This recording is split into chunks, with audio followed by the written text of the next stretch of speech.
You have entered the Command Zone, your destination for all aspects of Elder Dragon Highlander. Enjoy your stay. How's it, everybody? Welcome back to another episode of... every time we shoot game nights and then I do the show, I always want to say game nights. Welcome back to another episode of the Command Zone podcast. I'm your host, Josh Lee Kwai. And I'm DJ. Boy, falling apart already, DJ. Have you been working hard, Josh? Yeah.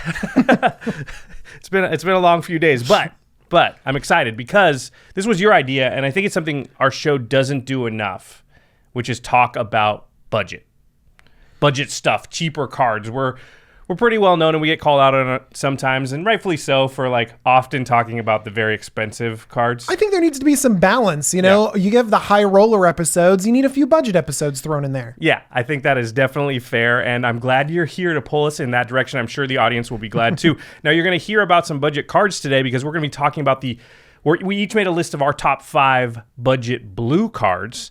If you hear any on the list that you like and want to get a hold of, I would encourage you to go to cardkingdom.com/commandzone. If you use that affiliate link when you order your cards, singles, anything at all, you're supporting this podcast, game nights, all of our content. We super appreciate it. And while you're there, I keep talking about these. Have you sleeved up any of your decks in the new sleeves yet? No, I haven't. I did one of my Simic decks. Ooh. Because we got some Simic ones in from Ultra Pro, and I was like, those are mine, thank you. But I want to do a couple other ones of my 2-color decks. These Guild sleeves from Ultra Pro are really, really sweet. And we saw you do the stress test last week. That's right. Yeah, they're super strong. They look really good. Yeah. So definitely check those out. Again, Ultra Pro has all of the theme stuff for Guilds of Ravnica, including the shock clans on playmats and deck boxes, things like that. And the final way to support all of our content is directly if you go to patreon.com/commandzone. You can contribute to us straight away. Our patrons are the best. They get a number of perks. My favorite one is that you get to watch game nights before anybody else. So we do have a really cool game nights that, I just alluded to because we shot it this weekend. It's not coming out for about a month. That's about how long post-production takes. But if you join Patreon, you will be able to watch it before all of your friends. And then you can hold it over their head. Unless all your friends are also patrons. Which I assume they are, because you have good friends. Exactly. One last thing I want to talk about, I mentioned it last week. I am involved in a charity event with Card Kingdom. We need to shout out our member. Oh, yeah, sorry. That's one thing we do. Is we shout out our member. And this one's got a cool name. From Patron. Yeah. So one thing we do for Patreon, is we dedicate each episode to one lucky patron. And this episode is dedicated to Levi Lunsford. Levi. You rock. Levi has one of those superhero names. Oh, really? You know, like... The double L? Like Peter Parker, Levi Lunsford? Yeah, Levi Lunsford, Lex Luthor, Clark Kent. You mentioned Lex Luthor, the bad guy. Bruce Banner. I'm just, superhero world name. You could be a villain, Levi. Vicky Vale. That's okay. Don't let Josh put you... cast type you. You could be a Lex Luthor if you wanted to. Okay, sure, Levi, whatever floats your boat. Okay, sorry. Back to the charity event thing. So I'm involved in something called the CHALICE with Card Kingdom, and the proceeds are going to the Big Sisters and Big Brothers of Puget Sound, which is a very good cause. I'm going to be in Seattle on the 20th and 21st of October at Mock's Boarding House. A lot of other Magic personalities, the Professor, Kenji, Ashlyn Rose, Jerry Thompson, James from Loading Ready Run, Chris Van Meter. Dude, the list is insane. Yeah, the people. And if you are following on Twitter, we're doing some activities over Twitter. Like we're doing a block draft party. I have to build a modern deck from blocks that I draft. It's really, you got to follow along on Twitter, but also... So far I saw, and this will be way in the past for them, but you picked Innistrad as your first thing. Yes, I have M11 and Innistrad. I have a plan. So I don't want to give it away so nobody can This so is Kenji go can't up come in and block me. Yeah, still. Yeah, but my plan doesn't come together if I don't get the donation levels to be able to pick in the right spot. So you can help me do well in the charity tournament by going and donating, and that link will be in the show notes. Okay, let's go to our top 5 budget blue cards. All right, what do we mean by budget? Is this a Josh Lee Kwai budget? Like anything under $20? I think we decided upon under $2. So no card that we talk about can be over $2 at the time of this recording. I think that's a good place to be. It's just like you say, it's a couple bucks. Yeah. And I think most players have access to something they can at least trade in value for a couple of dollars. Once you start getting about $10, it starts getting a little bit difficult. But most people just with like something they don't care about too much can get a hold of a $2 card. I feel like if it reaches a certain level where it's like a lunch or a piece of cardboard, I feel kind of you're not in budget range anymore. Yeah, you're not in budget range. Exactly. So as soon as you're like $5, $6, $7, I'm like, that's a real card we're talking about there. But a lot of the ones that we're going to talk about today are like 25 cents, 50 cents.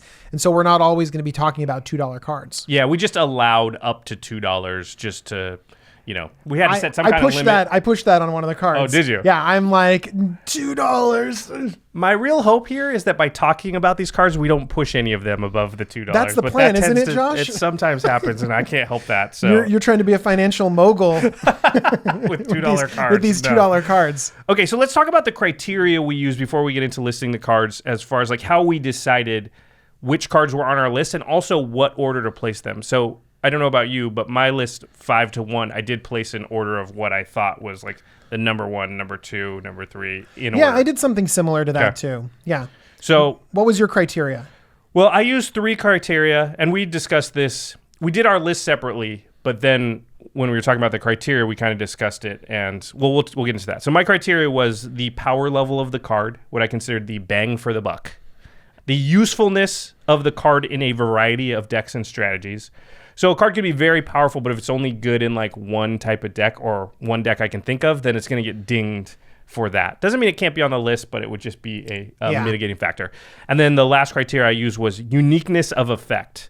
Basically, is the card easily replaceable by other cards, even if the other cards that replace it are like slightly less efficient or not quite as good?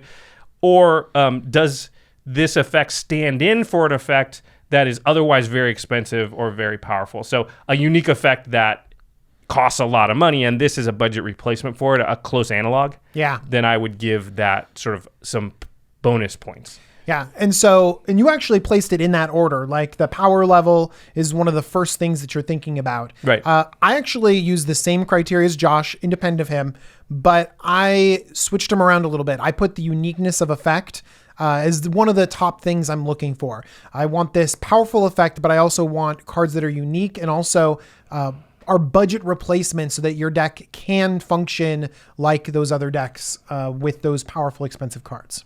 Yeah, it's interesting that our criteria was the same, but we just sort of weighted each area differently. And I think, everyone's going to do that to some extent when they're deciding what cards they want. But these are cards that I think your list, my list, you could pick these cards up. They're pretty cheap, and they're going to be able to do great things in a lot of your decks. Totally.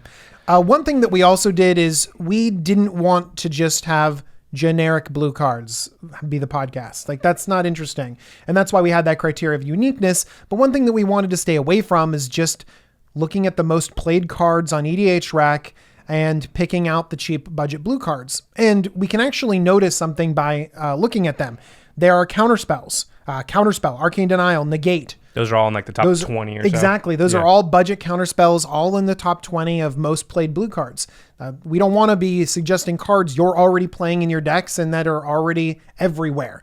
Another thing that we see over and over again is the card draw. So we saw Brainstorm, Factor Fiction, Ponder, all of these card draw spells, again, repeated over and over again in very budget-friendly cards. I think also that sort of it speaks to one of our criteria, the uniqueness of the effect. Counterspell, Arcane Denial, Negate, very similar cards. Honestly, like let's say you have a counterspell or you don't have a counterspell in your deck, and I say, hey, go pick up a counterspell, and you put it in instead of cancel, which just basically the same card, but it just costs 1 less. How much better is your deck? I mean, it is better. You can measure it by 1 mana, but but your win percentage is probably almost identical, right? Unnoticeable, I would say. Yeah, and I would even argue, some people would argue that some of those 3 mana counterspells, like what's the new one that surveils? It's early on in the set. There's a new 3 mana counter target spell, Surveil. That's at least close to equal to counterspell. And people can argue that one's even better. So how good is counterspell really? But to me, that's just not a really good way to improve your deck that much because you're playing so much in the margins with cards like that. So any effect that there's just a lot of it, I think any single one of those can fill in. And so each one of them is just kind of less valuable, regardless of the price, because, well, I can have any of these 10 things that Yeah. do sort of this effect. And so, again, also just not fun to talk about. Okay. Yeah. So, number 5. I guess we should do my 5, then your 5, and then Sure. work our way towards 1. Yeah. Okay. So, my number 5, hold on, let me fire it up on my phone here so I read it correctly. All right. My number 5 is Insidious Will. Ooh. This is a card I've actually been finding myself putting in more and more decks. So, it's 2 blue for an instant. It says choose 1, counter target spell, or you may choose new targets for target spell, or copy target instant or sorcery spell, you may choose new targets for the copy. So it's a counter spell, it's a redirect, or Twin cast. twin cast. Is the Sorry, blue one. Yeah. That's so flexible. Now, granted, it costs 2 more than each one of those spells, counterspell, redirect, twin cast. Right. But having choice when you need it is amazing. I put this in a similar category to Cryptic Command and Mystic Confluence. Now, it's not the exact same, but it can fill a similar role in that you have a flexibility on a counter spell. You have the ability to, a lot of times you're like, you pass. And if it's a board wipe, I'm going to counter it. But if it's a single target removal spell, well, I'm going to redirect it to something else. And if somebody says, well, I'm going to play this spell that draws me a bunch of cards or does some effect that I want, takes an extra turn, oh, well, I want one of those. And that package Or you play a spell and you want to copy your own spell. Yep, that's also definitely something that you can do, although 4 mana makes it pretty difficult. But yeah, this is just a really, really good card, and I've even put it in decks that have Cryptic Command or Mystic Confluence. Like, it can go alongside those. It's not always just replacing those. So we have raw power level. We also have an important effect that you need, and it kind of subs in for some of those expensive cards that we were talking about, like the Cryptic Command and Mystic Confluence. It sounds like it fits our criteria perfectly for a strong card. Yeah, there's not a specific deck that it necessarily goes into. I mean, a big mana deck that's casting big X spells would maybe want the fork part a little bit more, but in general, like, these modes are all pretty good, and you're going to use them in, to some degree, you're going to want them in any kind of deck you're playing. I also like that this fulfills a role of blue. It's counter, but it's also that tricky aspect. Blue has this fun trickiness to it where it's like, you never know what's going to happen. And if your spell just fizzles, whatever, but the redirect, oh man, that's where you really, really have those fun moments. All right. My number 5. Jimmy favorite. Is Ixodron. 3 blue for a star illusion. When Ixodron enters the battlefield, turn all other non-token creatures face down. They're 2/2 creatures. That's the reminder text. Ixodron's power and toughness are each equal to the number of face down creatures on the battlefield. This is a creature-based board wipe, but it board wipes in the most unique way possible. This takes care of hexproof, indestructible, commanders. Yeah. Commanders just get flipped face down. They don't go to the command zone. Yeah. They're just Their sitting abilities there are off. as blank 2/2s. Funnily enough, they still deal commander damage. That is funny, yeah. It won't matter because they're a 2/2 with no abilities, but still. This was played to great effect by Jimmy in one of our Game Nights episodes, the one with Gabby Sparks and Kenji Numatanami Egashira. This card is ridiculous. When I saw it on your list, I was like, oh man, why did I not think of that? Yeah, if you copy it, well then Gabby copied it 5 times. It's not legendary. But also you can bounce it, you can flicker it, so you can sort of keep this effect. Vinny loves it in his morph deck because I mean that's real synergy right there. But I think it's not even bad in non-morph decks. Oh if yeah, you never have a morph at all. Not at all. And we should talk about. I think that there's some things people get confused about this card. Okay. So let's say I have a board full of creatures. You play that. It flips over my creatures.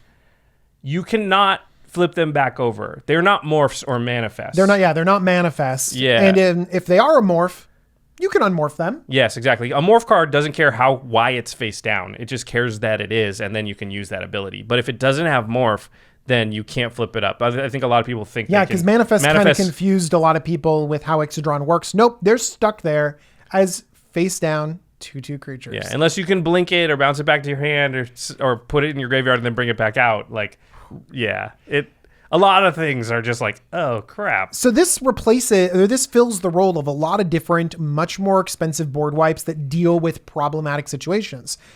Cyclonic Rift is better than this, but this can answer some questions or some issues that Cyclonic Rift might have trouble with. Yeah. This shuts down commanders really well, and there are so few cards in our format that do that now.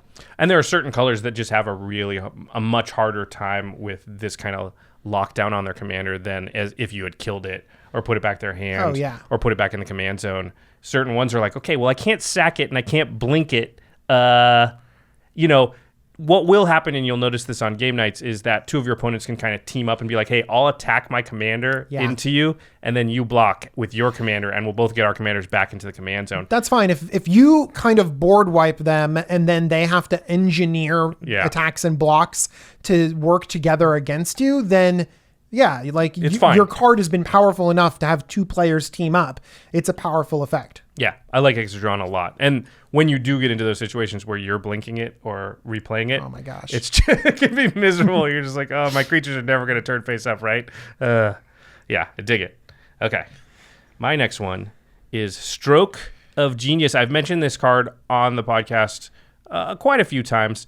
I play it in, I don't want to say all, but almost all decks with blue in it. It's a blue, 2 generic, and X. A weird casting cost. It's an instant, and it says target player draws X cards. So you play a blue, 2, and then, so it's 3 mana on its base, and then whatever you pump into it, that a target player will draw that many cards. Normally, it's you drawing the cards. So it's 4 mana, draw a card. Right. That doesn't sound very good. Doesn't sound good. It is 12 mana, draw 9 cards, though. That's right. Yeah, and with Forks and Insidious Wills and other things, it can get out of hand, or infinite mana situations. This is a game winner because you pointed out your opponent. That's so right, they have to draw, you say you draw 970 cards. They obviously can't do that. And it's an instant. I think if this card was a sorcery, because there is this card as a sorcery, like Brain Geyser. Brain Geyser, which is actually harder to cast because it's blue, blue, blue. There's blue, blue is Brain Geyser, but then also blue, there's blue the one that Blue Sun shuffles Zenith. back in. Yeah, Blue Sun Zenith. And Blue Suns is still very, very good. I like Stroke of Genius better, but I think if it said sorcery, I think I would play it like 1/3 to 1/4 as much. I don't think I would play it at all. Yeah, but it's so good because, and again, it's in blue. I think this is in, maybe if this is in white or in green, where I don't have a lot of other instant speed options, it's not as good, right? Because blue is often just like, okay, go. I'll figure out what I'm doing during your turn depending on what you do. And one of the things when nothing bad happens is I'll just draw a bunch of cards. Yeah. I think Josh hit on an important part about this specific card in Commander. A lot of times we see cards that are really low casting costs to be able to draw. Those cantrips, the Preordain and Ponder and Brainstorm and all this other stuff. Those are way better in other formats where you can't get up to the 12 mana that Josh mentioned. Later on in Commander, all of those cantrips, they might give you some value as they churn through your deck, but this gives you so much more raw card advantage. It really matches with our format better than some of those other little very simple effects that only give you card selection and maybe those cantrip effects. Yeah. I think the fact that this does have dual usage as a finisher, and I've killed many people with Stroke of Genius before, that's how I like my cards to work, right? In a modest situation, draw 4 cards. It's not the end of the world. Is it the most efficient thing? No, but it's not bad. In a good situation, draw 10 cards is great. And in a great situation, kill my opponent. One thing that I like as well is that this might be the best version of the draw card. There is no other version that's better than it. Yeah. You know what I mean? Like you're thinking like, I need to draw a massive amount of cards at instant speed because I'm going to have a huge amount of mana. That is the card you go to. There's not like a $10 version that we're all avoiding because it's too much outside the budget. Yeah, I mean, Sphinx's Revelation maybe, which is harder to cast and it's in 2 color. Can't go in the same things. It gains you a little bit of life, but honestly, Stroke of Genius can be better in a lot of instances because with cost reductions, that 2 colorless can go away in a lot of different decks. You're thinking of Mizzix, aren't you? Mizzix, and there's other things that sort of reduce the colorless cost of a spell. A lot of those. Baral or Jace's Sanctum, yeah. Which a lot of Spellslinger decks that would play an instant speed draw spell would play. But I definitely have this card in decks that don't have that stuff too. So it's just you feel pretty good when you have this in your hand. Nice pick, Josh. I like it. Let's go to your number 4. My number 4 is... Oh, this is a good one. Diluvian Primordial. Yeah. Okay. Diluvian Whenever Primordial this actually lands, it's just like, oh, crap. is 5 blue for a 5/5 avatar with flying. And when Diluvian Primordial enters the battlefield, for each opponent, you may cast up to 1 target instant or sorcery card from that player's graveyard without paying its mana cost. If a card cast this way would be put into graveyard this turn, exile it instead. This is built for our format. This thing is bonkers. Oh my gosh, you're playing at a 4-player table. That means you get a 5/5 flyer for 7, but then you cast 3 spells. If you cast a ramp spell, sure, why not? You cast a card draw spell, sure, why not? But this has the top end of casting things like Rise from the Dark Realms. I've seen that happen. Yeah, I've seen it happen too. Or just the cards that you desperately need. It's so amazing. And this is another example, kind of like Stroke of Genius, of maybe we see cards that are, hey, it's a creature that's got some value tacked onto it. That's a good card. But then you take it up to commander levels and it really, really gets pushed. Mold Drifter is a great card that we play all the time. It's another one of these cards that's kind of in that top 30 budget cards.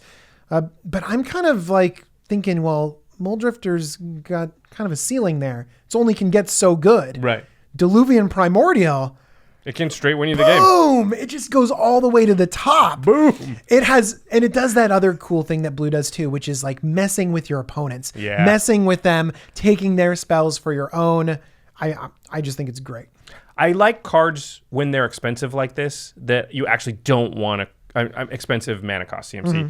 You actually don't want to cast Diluvian Primordial on turn 3 or 4, right? It's unlikely to get you anything good. So it's the type of effect that, I actually want to wait for it so I don't actually feel when I'm holding it like it's holding me back exactly. Does that make sense? I mean, it's the 5/5 flyer part would, of course, be good on turn 3, but it's commander. It's not going to be that great. I really need some things to happen, some mill to happen, some people to cast some stuff, and then I drop this down. And, I mean, I've seen games where it's literally just like, well, that's it. Like, we lose. It just wins the game. Yeah. I've hit Rise from the Dark Realms and what's the one that gives you time stretch? Yeah. Before. That's what I was just going to say. Maybe was I in the game with you when you did I don't know. Because I definitely have seen a Rise from the Dark Realms into an extra turn spell, which was just like, oh. Everyone's just like, yeah, crap. No, you just cast like 20 mana worth of stuff. I think the best part is that you're just going to say, like, all right, you look around, you're like, all right, guys, what's in those graveyards? And everyone's kind of like, oh, man, what is it this time? What is it? And you go through the graveyards and you just kind of go shopping through your opponent's graveyards. I love it.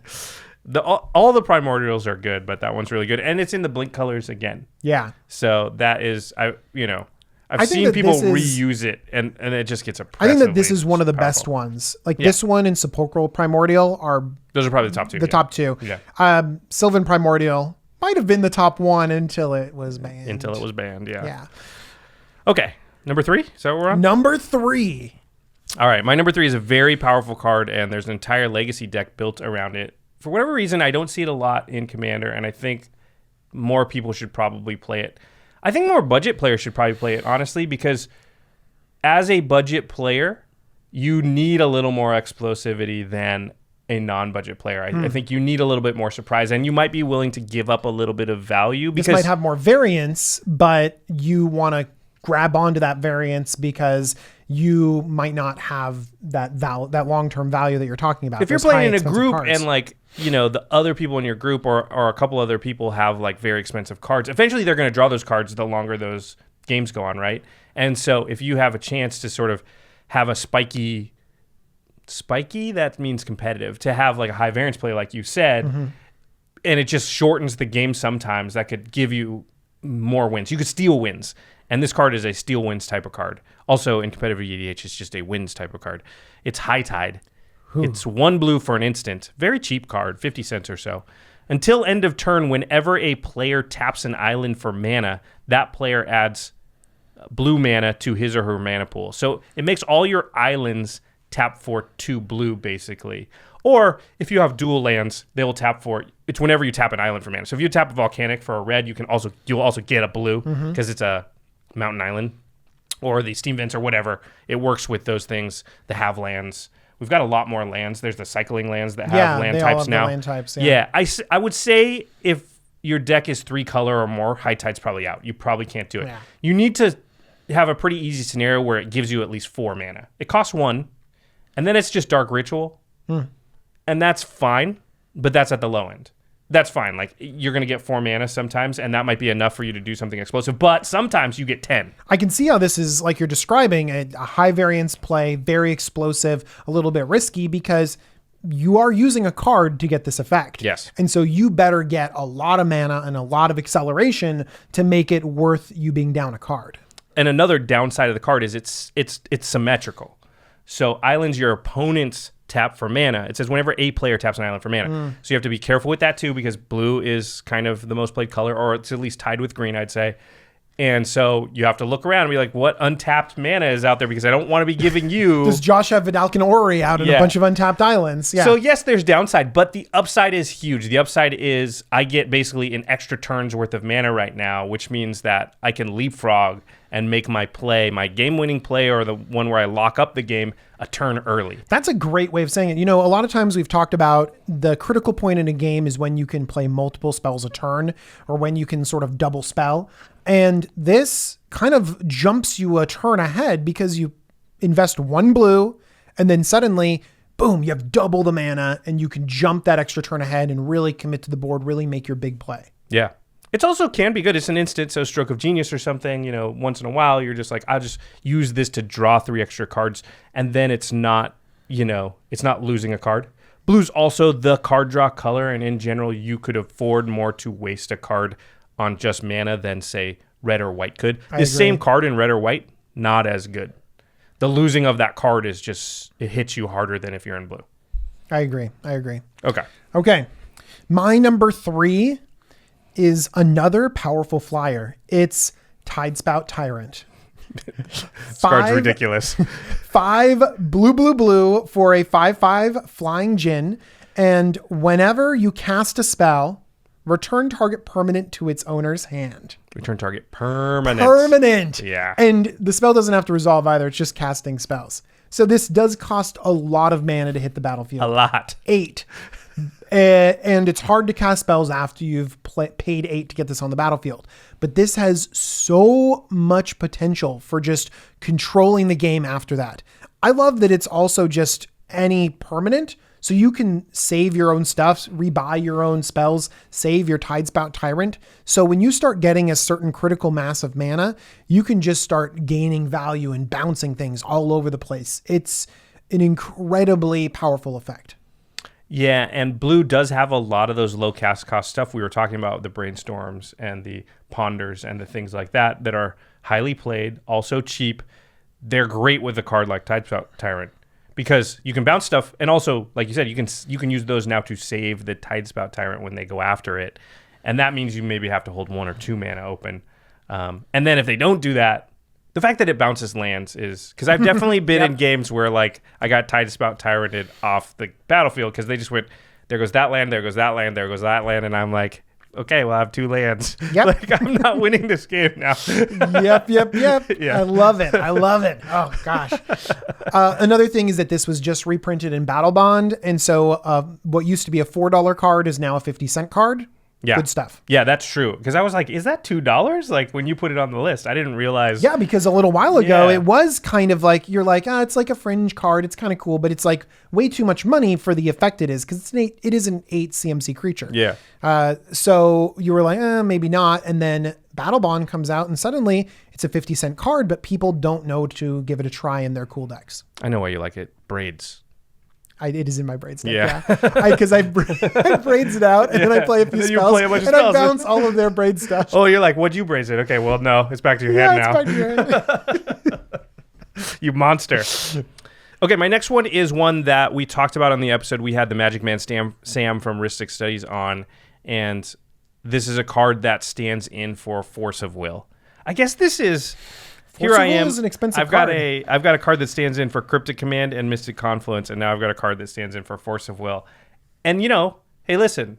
You like those effects, and they're powerful. And I don't have unlimited Force of Wills. Like, I don't know. I know people think we have. Well, you have Alliance's Force of Wills. Yeah, so unlimited. I have a couple Force of Wills, but I have 30 EDH decks. I don't have Force of Wills for all those decks. And foil is my replacement in a lot of them. Now, it's kind of like High Tide. You need to be in a deck with a high amount of blue in it. I don't think 3 color and onward maybe can play it. Maybe 3.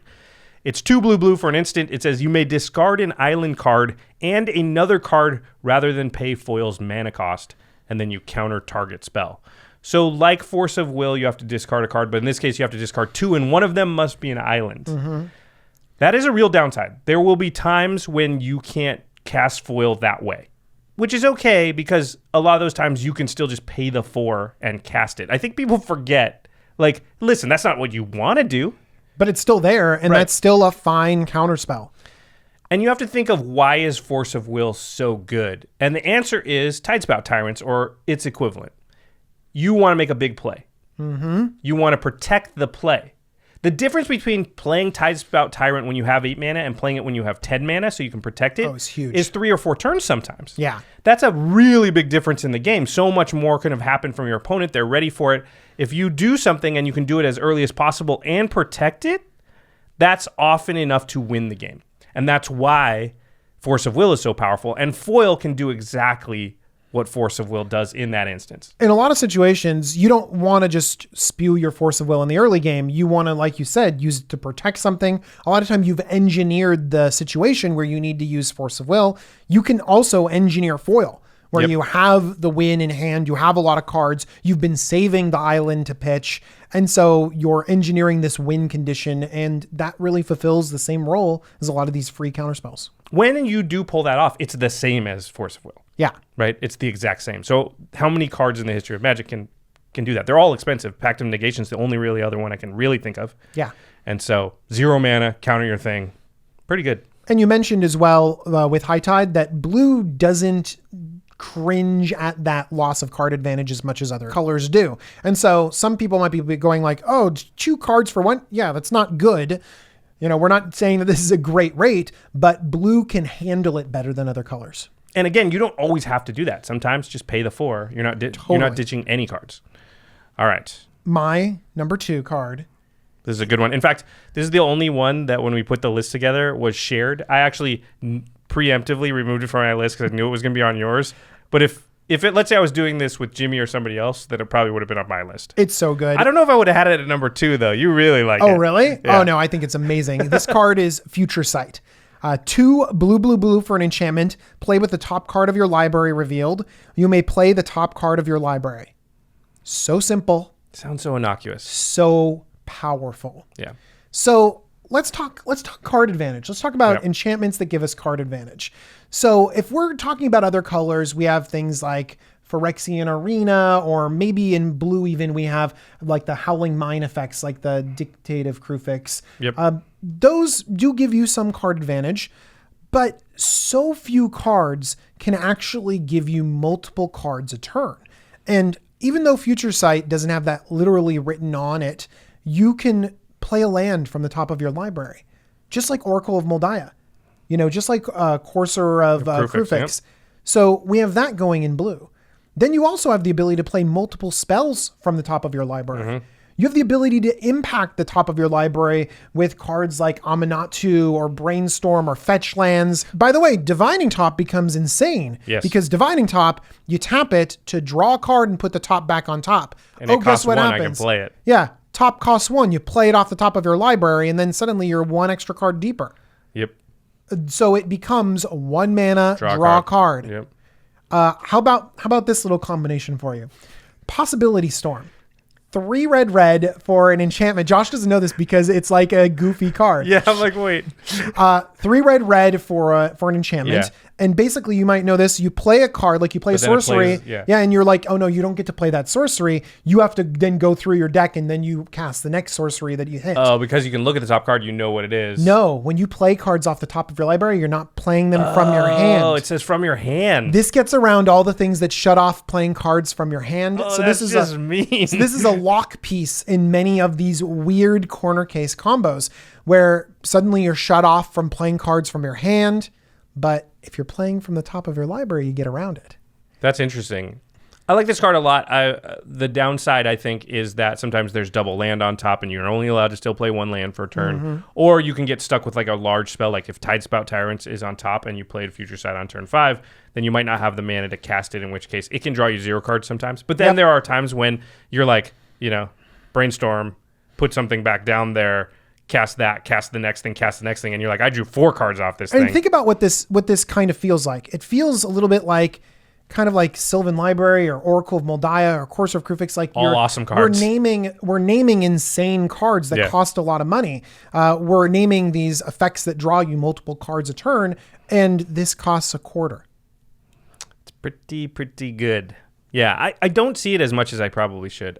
I never see it. Yeah, I've seen it a few times, but it's pretty rare, yeah. I mean, there are downsides because it is triple blue. True. That's a cost. It's 5 mana. It's slow. It's 5 mana. One thing that's really good is that if you can play it on 5, sometimes you can play that land on top, or you can get the in the value late late game you can get some value right away rather than if you already some have cards. top, top is often going to come out like before it if you have it, and so then you can set up for a turn 6 where you play it first, play the land off the top. You already drew the card off of it.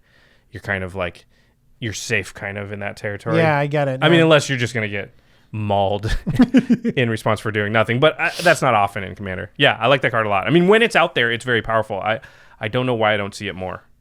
You guys can all solve that. Play it more. Okay, we're down to our number 1. This is your number 1. I'm a number 1 guy. We haven't said that in a while. Okay. Mine is, I don't know why this card is so cheap. Has it been reprinted a lot? You're looking at a reprint right now. That's an expensive reprint. For whatever reason, when you bring it up on Gatherer, the Invocation reprint comes up. Ooh, there's a hint for what card Josh is talking about. Have you guessed it yet? What is the budget $2 that there is a Invocation version of? Actually, there's a few cards that were sort of cheaper, I think, in the Invocations, which is one of the reasons they stopped doing it. Okay. It's Capsize. It's 1 blue for an instant. It has buyback 3, which means if you pay 3 in addition to its casting cost when you cast it, instead of putting it in the graveyard, you return it to owner's hand. And then it says return target permanent to its owner's hand. So it's a boomerang, but if you pay 6, then you can just do it again for 6 and do it again. And this is, another card that nearly all blue decks that I play will play Capsize. I think any deck that can generate infinite mana, this is a win condition. Yep. Because you just bounce everything because it says permanent. Yep. See how powerful this is compared to Tidespout Tyrant? Like, I like Tidespout Tyrant. It's a fun card. It interacts with stuff. It's a big dumb creature. This thing is crazy. It's also, I often use Capsize just for the 3 mana to save myself. Somebody's playing a Xenagos deck or something, and you're just like, I have this in my hand. That means it'll be difficult for me to die from them. I don't know that they're going to attack me or whatever, but if they do, it'll save me from that. But if not, I won't use it now, and I'll save it until I have 12 mana. And then once you do, if you engineering a situation where you're sitting on your mana like I like to do, and waiting till the end of turns to do things, you're just like, well, at the end of this turn, I'm just going to bounce 2 of your lands. Oh. Go to my turn. That's untenable for your opponent. This card will win you the games even without going infinite. I think people think, oh, I have to generate infinite mana for this to be good. Not true at all. Not true at all. I mean, it's great. I mean, you just win if you generate infinite mana, true, which is for the top end of a card is awesome. Yeah. But it's, I just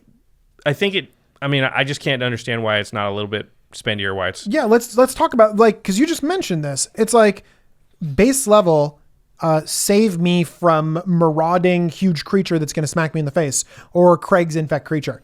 Doubling season, because it is target permanent. I think if it was just creature too, it would be way worse. But Nev's Disc. So that's the baseline. Yeah. And then the top end is like, well, if I get in the right situation, I just win the game. Yeah, this card, That's flexibility. And also in the middle, it's still good to do it just twice. There's been certainly games where I'm like, buy it back once with I only have 3 mana left, just cast it again, and that's just going to get me what I need. And now, like, your recovery time is just you can't win now. This also interrupts a lot of combos. I think that's really strong too. Is that people try to assemble their combination, and then you're like, yeah, I'll just say I'll save us all, and then you bounce something. I'll bounce something. Yep. Yeah. Love this card. You feel so safe when you have it. I like cards that make me feel safe. It's funny, people get this idea that I'm like Mr. Counterspell player or something, where it's like, if you, Josh, you do have 2 counterspells on this. yeah, where you've played with me though, I'm not a counter everything type of player. No, you're I'm not. very much a pinpoint. Like, oh my gosh, I need to laser beam that thing. But everything else you're doing, I'd let happen until the moment that. By the way, that's how you should play counterspells if you want to win more games. I'm being totally honest. Like when we talked about one of my first episodes on here, my first episode on here was playing control. Right. You don't just spew counterspells all over the place. People hate you, and you're not using the card advantage to your Right. own advantage. So you need to target your counterspells, and that's the way Josh plays, and that's what cards like this do for you. And I would say that most of my decks have fewer than 4 counterspells. It's like Swan Song, Foil, maybe an Insidious Will. You know, maybe That's a regular, maybe a That's a regular good package right there. Yeah, and it's good, and I'm just using it. You know, I'm going to save myself one time or protect my thing one time, and that's why I'm not going to use it. You know, until I really, really have to, because I don't have a lot of them. Yeah. Okay. All right. My number 1 card. This card hits the uniqueness scale. I had to look this card up. This card hits the uniqueness scale. man, I This did. is also Okay. the card that's like just there at the $2 mark. And so Card Kingdom has some for sale for $188. It's old. So hopefully they don't get all bought out and then people get angry that this is a $2.25 card.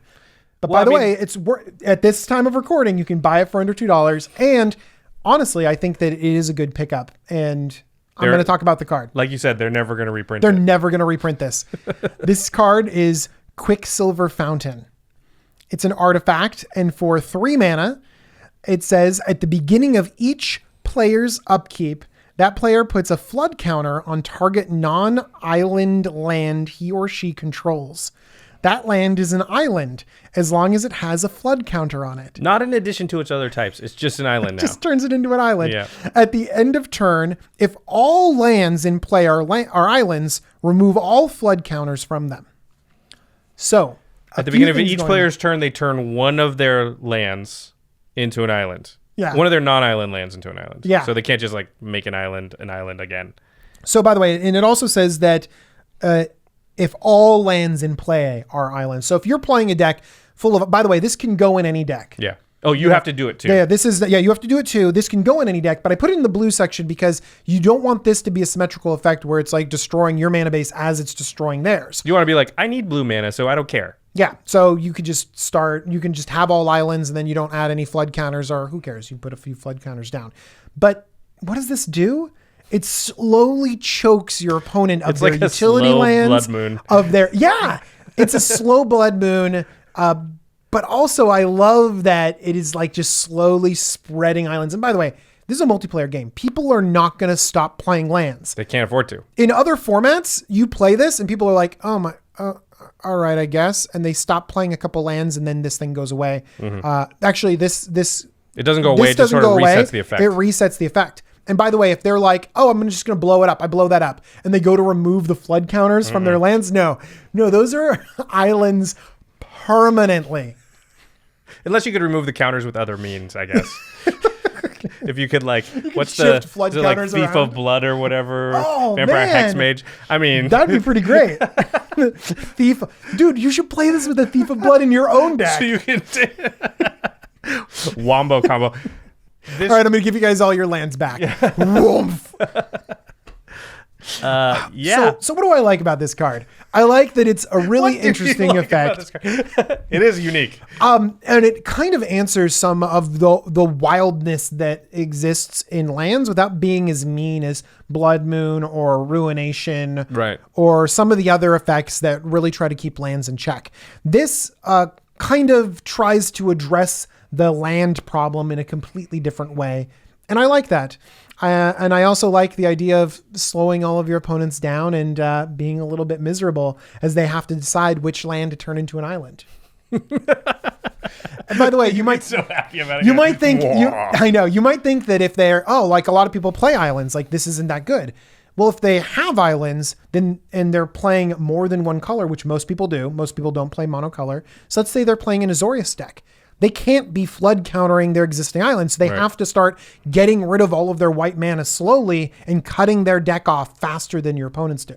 Yeah, that's true. Because if you're like red green, you can be like, okay, on this one I Yeah, place yeah, on I'm a gonna do mountain, a- on this one I do it on a forest. But if Exactly. you're like green or blue white, you're like, well, I have to put it on a plains this time. There goes my white man. Yeah, on a plains. Oh man. Added bonus if you play cards like Boil. Tsunami. But then again, it hits Tsunami. you too. Tsunami. Yeah. No. And also throw in another bonus card, Trophy Mage. Another budget card gets you your Quicksilver. It gets you your 3 CMC. Gets your 3 CMC artifacts. Gets your Quicksilver fountain. Gets your Quicksilver fountain. Okay. Wow. I think that would be pretty good. It's more fun and unique than really good. I think it can be amazing, has the potential to be amazing, but a lot of the cards on your list might be more immediately powerful, whereas Quicksilver Amulet might be more of a unique angle for a budget Well, you card. did say that you weighted the uniqueness. Like, I did, at the yeah. top I weighted for you, the so that uniqueness makes sense. from first, yeah. All right, that's going to do it for our top budget blue cards. To the listeners, what is the budget? Remember, we're staying under $2 here. What is the budget blue card that you love, but that we didn't talk about? There are a lot of them. My There's a list ton. was pretty long, and I had to just cut stuff, Yeah. and it made me sad. Yeah. Yeah. I had probably about 12 cards when I started. Mm-hmm. Future Sight got to go, so that was an easy cut. But well, that means maybe we can do this again sometime down the line. We could do another episode like right now and still we have need it, to but move on. We need to show the other colors some love before we come back to blue. And we got to so. focus on what we kind of think is the most important for your budget picks. Do you think blue would be the hardest color to do this for? Because there are so many. Because blue's like one of the most powerful. Maybe green would also be hard, but I don't know. I've done budget videos before, Mm-hmm. and I've found amazing stuff in all the colors. I don't know. all right. Well, I actually think there's good room to do all of them. well, we're gonna do all of them eventually good. here. Oh, So okay, not like every episode from now. Like This we'll isn't come like a back to this. 32 episode arc right there. No. For the next year, you're going to be listening to cards under $2. Sorry, Commanders Brew. We're taking over your niche here. Okay. Well, if you did like any of these cards and want to get a hold of them, like DJ said, especially like Quicksilver Fountain or some of the older ones, you might want to go right now to cardkingdom.com/commandzone. Use that affiliate link, order your cards, simultaneously support the show, support game nights. We do really appreciate everybody that does that. And, if you're building a blue deck, if it's 2-color, then you might want Izzet sleeves, Simic sleeves, Asdorius sleeves, or what's the other one? What did I forget? Demir sleeves. You might want those for your deck because they just look really, really cool. We have the Boros ones right here. Classy, elegant, very simple. And as we've shown, high durability. Okay, now it's time for the end step where we talk about something cool outside the world of Magic. I have something cool. I feel like every time an episode of this podcast comes out, then that's the end step for me. Not our podcast, but the podcast I'm about to talk about. Okay. Because I've said this before on the show, this is my favorite podcast, including my own. So it's hard. I immediately know what it is. Yeah, it's hardcore history. I talk about it all the time. I have people tweet at me more or less constantly that they finally tried it out at my behest, and it's amazing. And a lot of people are like, I was skeptical because it's got the word history in it, and I don't like history. And I always say it shouldn't be called that. It should be called like some kind of story. People also get freaked out when it's like hardcore. It's like, I'm only so on history, and this is hardcore history. Yeah. But really what it is it's his ability to tell a story, to get you in there, in a time period. It really is like an audiobook. If you like audiobooks, if you like listening to stories, to people read you stories or tell you stories, then you will like this stuff. And Dan Carlin, who's the guy that does hardcore history, is just very, very good. Now, the story he's telling happens to be true, but he's great at like grounding it, explaining it, but also keeping it entertaining. He's not like a fuddy-duddy. He's not stuffy in any way. He will make comparisons to like pop culture stuff to kind of give you reference for what's Didn't going he on. joke around that he mentioned Avengers like 3 times? Yeah, exactly. He always talks about aliens. Like, well, imagine if aliens came down. It's kind of like that, like Yeah. he's very easy to relate to. So even if you don't like history or aren't hardcore into history, I would encourage you to try it out. And they just came out with a new episode. And you didn't even know about it, DJ, because, and this was another reason to mention on the show, is that they have 2 feeds. So on iTunes or Stitcher or whatever, there's a hardcore history feed, but then there's a hardcore history addendum feed.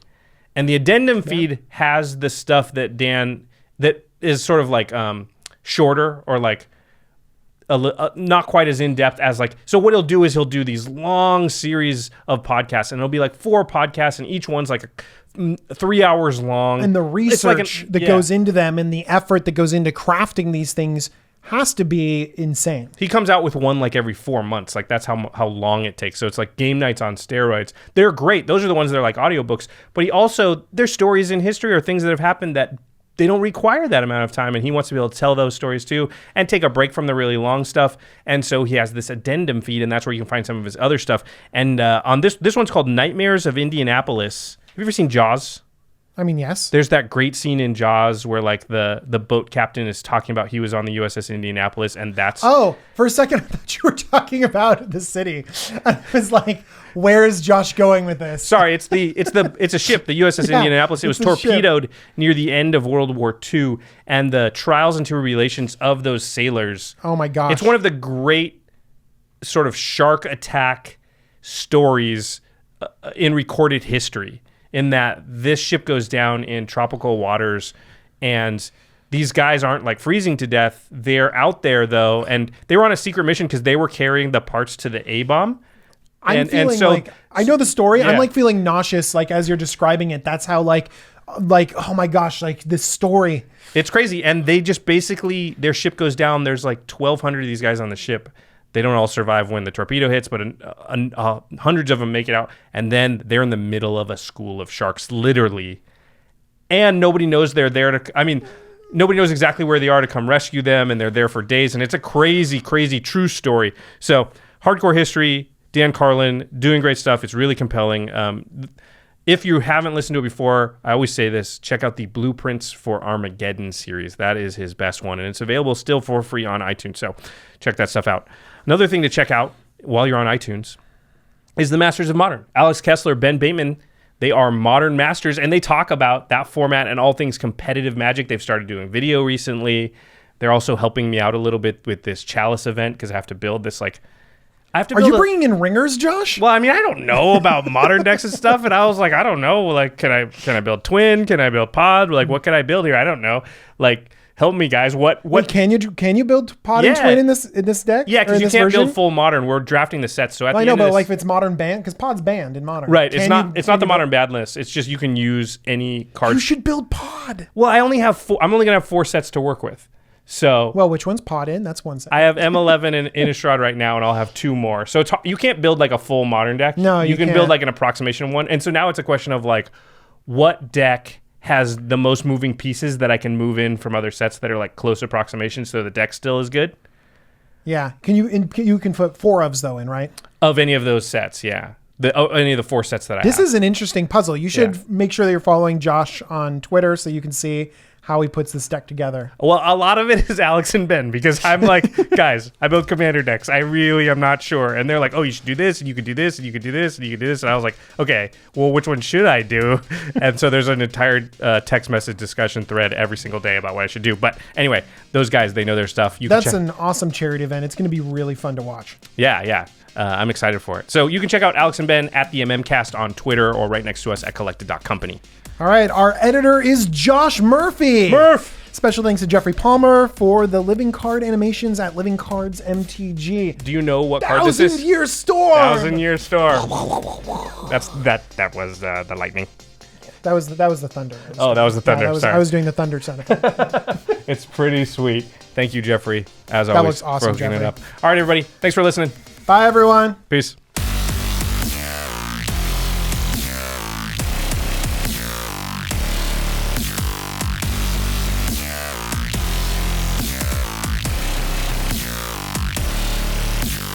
Thank you for your attention. For further inquiries, send an email to commandcast@rocketjump.com or ask us on Twitter @JFWong and @JoshLeeQuai. See you later, alligator. Greetings, humans.